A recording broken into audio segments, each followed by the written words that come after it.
Ngunya na padikit-dikit nang natatapos sa antig init, doble man ang paglapigot kan mga opisyal sa flood-prone areas tanganing maibitaran ang posibleng paglangkaw kan level kan tubig sa saindang mga lugar sa oras na mag-uranin makusog. Asin sa syudad ni Naga, Saruan Barangay, Concepcion Pequeña na mga barangay na pigbabaha.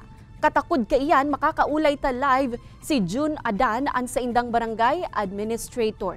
Diyos marhay na hapon po, Sir June. Maray na hapon tabi sa imo, Miss Kate, asin sa gabos ng mga naghinanyog. Sir, Saruan Concepcion Pequeña sa mga barangay digdi sa syudad ni Naga na kumon na pigbabaha tuyong may makusog na uran.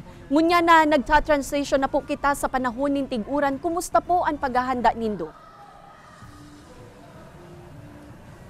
Ay, ang Concepcion Pequeña po, since last January po, nagpreparar na kayo na yung maabot na tag-uran.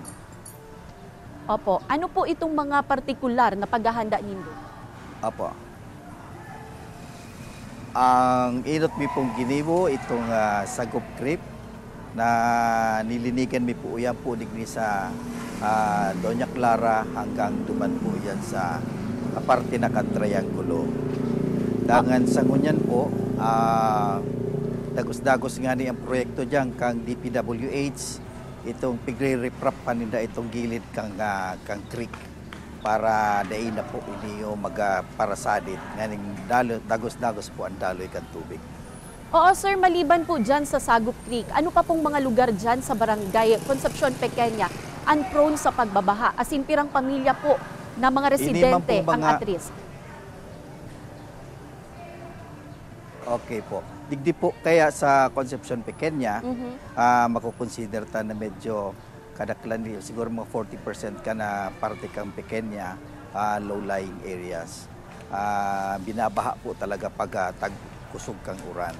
Ngunyan digdi po sa may parteng Zone 1, digdi sa may atubangan ng Major Seminary, tapos digdi sa Doña Clara, Sister Teresa, yan po ang mga lugar na mostly priming binaba pag nagkukusog ang uran.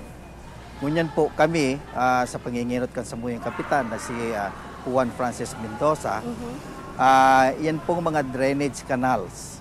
Saro-saro na po yung pinaburukasan niya asin pigarali na itong mga bara sa mga can drainage. Kaya kang last month po or early last week of April, medyo nagkaigwa kita ni makusog na uran. Pig-monitor mi po kung medyo nagtaas ang tubig. Hirak ning mahal na Diyos po, dahil naman po. Alright sir, Diyos mabalos po. Sir June Adan, kan barangay Concepcion Pequeña, Naga City. Opo.